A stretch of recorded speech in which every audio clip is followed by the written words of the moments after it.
Hello friends, आज मैं पढ़ाने जा रहा हूँ chapter number 6 life process class 10th CBSE board biology.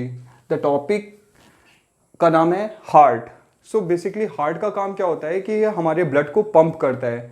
और अगर हम साइज स्ट्रक्चर देखें तो हमारे हार्ट का जो वेट होता है वो 280 से 340 ग्राम्स होता है मेल में, और 230 टू 280 ग्राम्स होता है फीमेल में। साइज देखें तो फिस्ट के बराबर हमारा साइज होता है हार्ट का।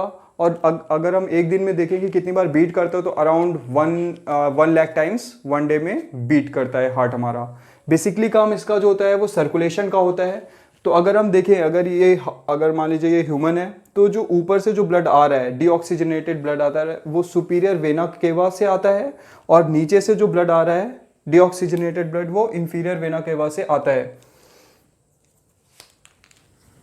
ये ओके ये जो दोनों मतलब जो ब्लड आता है वो एक जगह रिसीव होता है जिसको हम बोलते हैं राइट एट्रियम। राइट एट्रियम ये चैम्बर है जिसमें ब्लड रिसीव होता है हार्ट में, डीऑक्सीजनेटेड ब्लड। इसके बाद जो ब्लड है ये हमारा जाता है राइट वेंट्रिकल में। तो यहाँ पे देखिए आप, ये एक यहाँ पे एक वॉल्व है, इस वॉल्व को बोलते हैं ट्राइकप्सिड वॉल्व। ट्राइकप्सिड वॉल्व इसलिए बोलते हैं कि इसमें 3 फ्लैप्स होते हैं। वॉल्व का काम क्या होता है कि one way direction, one way flow को इंश्योर करता है। मतलब कि ब्लड जो है राइट एट्रियम से राइट वेंट्रिकल में आएगा, लेकिन राइट वेंट्रिकल से राइट एट्रियम में दोबारा नहीं जाएगा। उसके बाद जो ब्लड होता है वो यहाँ से पल्मोनरी वॉल्व इसको बोलते हैं। ये जो वॉल्व आपको दिख रहा है, इस पल्मोनरी वॉल्व से ब्लड जाता है हमारा लंग्स में। यहाँ से ये देखिए, ये यहाँ पहुँचा, ये यहाँ गया, फिर यहाँ से होते हुए ये लंग्स में जाएगा। लंग्स में जैसा कि आप जानते हैं हम सांस खींचते हैं तो लंग्स में जाता है, और लंग्स में एयर सैक होता है जिसको अल्वियोलाई बोलते हैं। वहां पे गैस जो है वो भरती है। उसके बाद यहाँ पे गैसेस एक्सचेंज होता है। लंग्स में जब ब्लड जाता है तो जो ऑक्सीजन होता है जो अल्वियोलाई में भरा होता है वो हमारे ब्लड में आता है, और जो ब्लड में कार्बन डाइऑक्साइड होती है वो वापस से एल्वियोलाई में जाता है, और एल्वियोलाई से वो जब हम एक्सपायरेशन मतलब सांस को बाहर छोड़ते हैं तो CO2 बाहर चली जाती है। तो अब आप देखते हैं कि ये जो हमारा ब्लू कलर से मैंने दिखाया था, जो ब्लड आ रहा था पल्मोनरी वॉल्व से होता हुआ यहाँ आया। अब इसमें क्या था, पहले कार्बन डाइऑक्साइड की मात्रा ज़्यादा थी, लेकिन अब लंग्स ने उसको इनरिच किया, मतलब लंग्स से उसको मिला O2, जिससे हमारा ब्लड जो है अब ऑक्सीजनेटेड ब्लड हो गया। ये ब्लड जो होता है ये वापस आता है। अब मैं रेड से दिखाऊंगा इस चीज़ को। ये ब्लड आके यहाँ पे फिल करता है, इसको बोलते हैं लेफ्ट एट्रियम। लेफ्ट एट्रियम में फिल होने के बाद जो हमारा ब्लड है मिट्रियल वॉल्व, इस वॉल्व को बोलते हैं मिट्रियल वॉल्व। मिट्रियल वॉल्व से होता हुआ ये हमारा आता है लेफ्ट वेंट्रिकल में। और अब आप देखेंगे कि लेफ्ट वेंट्रिकल में ये देखिए यहाँ पे ब्लड आया, लेफ्ट वेंट्रिकल में ये भरा पूरा। उसके बाद ये वेंट्रिकल ये यहाँ से इस वॉल्व से होता हुआ, जिसको इस वॉल्व से होता हुआ ये चला जाता है एओर्टा में, एओर्टा में। और फ्रॉम एओर्टा ये हमारे पूरे बॉडी में ब्लड पंप हो जाता है। तो अगर हम ब्लड फ्लो की सीरीज देखेंगे तो पहले ब्लड हमारा कलेक्ट होता है राइट एट्रियम में, फिर यहाँ पे एक वॉल्व होता है जिसको हम बोलते हैं ट्राइकप्सिड वॉल्व। उसके बाद जाता है राइट वेंट्रिकल में, राइट वेंट्रिकल के बाद पल्मोनरी वॉल्व, पल्मोनरी वॉल्व से जाता है लंग्स में, लंग्स में डीऑक्सीजनेटेड ब्लड ऑक्सीजनेटेड ब्लड में कन्वर्ट होता है। और उसके बाद जो ब्लड कलेक्ट होता है वो लेफ्ट एट्रियम में, लेफ्ट एट्रियम के बाद जाता है ब्लड लेफ्ट वेंट्रिकल में, लेफ्ट वेंट्रिकल के बाद जाता है ब्लड हमारा एओर्टा में, और एओर्टा से ब्लड जो जाता है बॉडी में जाता है। और फिर उसके बाद जो ब्लड है वो एओर्टा से होते हुए हमारी आर्टरीज में जाता है। आर्टरीज की जो वॉल होती है, लाइक अगर हम वॉल देखेंगे इनकी, तो ये थिक होती है, इलास्टिक होती है। इलास्टिक मीन्स लचीली होती है, क्योंकि यहाँ पे ये जो ब्लड होता है वो डायरेक्टली हार्ट से जाता है, तो यहाँ पे ब्लड प्रेशर हाई होता है, फोर्स के साथ ब्लड जाता है।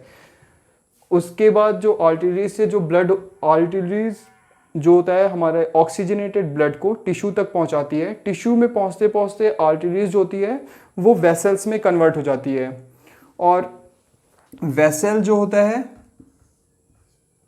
वो कैपिलरीज में कन्वर्ट होता है।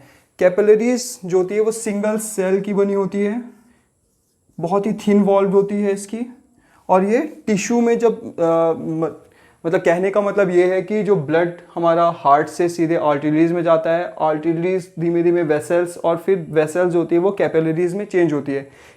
कैपिलरीज जो होती है वो डायरेक्टली टिश्यू के टच में रहती है। सो टिश्यू से क्या होता है, जो ब्लड में न्यूट्रिएंट्स होते हैं वो कैपिलरीज से टिश्यू में जाते हैं, टिश्यू की सेल्स में जाते हैं, और जो जैसे ऑक्सीजन हुआ, कार्बन डाइऑक्साइड हुआ, और जो वेस्ट होता है वो सीधे ब्लड में आता है हमारे, मतलब कैपिलरीज में आता है। यहाँ पे मतलब एक्सचेंज होता है, ब्लड से ऑक्सीजन जो होता है वो हमारे टिश्यू में जाता है, और टिश्यू से जो CO2 और अदर वेस्ट होते हैं वो वापस ब्लड में आता है। तो ये पूरा कैपिलरी का फंक्शन हुआ। उसके बाद कैपिलरीज बहुत सारी, जो टिश्यूज़ में बहुत सारी कैपिलरीज होती हैं, जब उसमें पूरा मतलब डीऑक्सीजनेट मतलब कार्बन डाइऑक्साइड भर जाता है, सो धीमे धीमे कैपिलरीज जो होती हैं वो मिलके वेन्स का निर्माण करती हैं। वेन्स का काम क्या होता है, वो डीऑक्सीजनेटेड ब्लड को वापस हार्ट में लाती है, हार्ट उस ब्लड को लंग्स में भेजता है, लंग्स से फिर वो ब्लड हार्ट में आता है, हार्ट उसको फिर एओर्टा के थ्रू एंड आर्टरी के थ्रू फिर पूरे बॉडी में सर्कुलेट कर देता है। तो यहाँ बेसिकली आपको देखना है कि वेन्स क्या कैरी करती है। वेन्स जो होती है हमारे डीऑक्सीजनेटेड ब्लड को कैरी करती है, और आर्टरीज जो होती है वो ऑक्सीजनेटेड ब्लड को कैरी करती है। सो एक यहाँ पे कंसेप्ट ये है, जैसे आप कैपिलरीज को देखेंगे, सो आप इमेजिन करिए ये कैपिलरी है, ये हमारा टिश्यू है,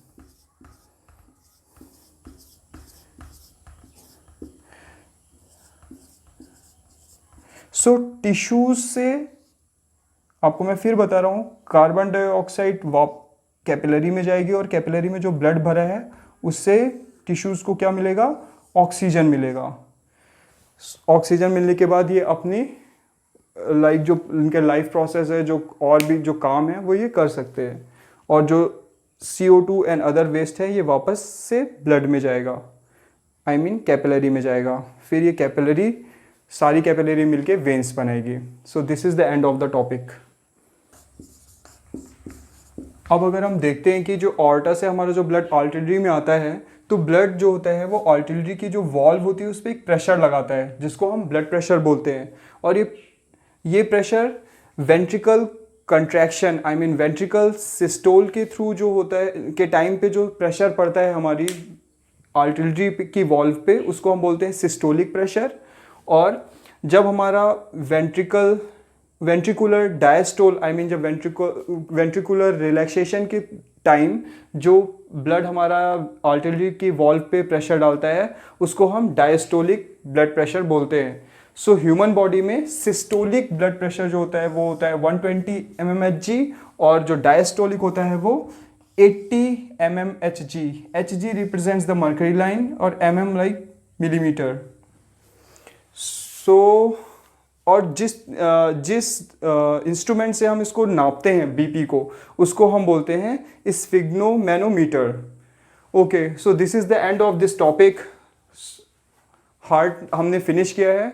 अगर आपको लगता है कि ये वीडियो आपके लिए यूज़फुल है, तो प्लीज़ इसको शेयर करें एंड इस चैनल को सब्सक्राइब करें। Thank you.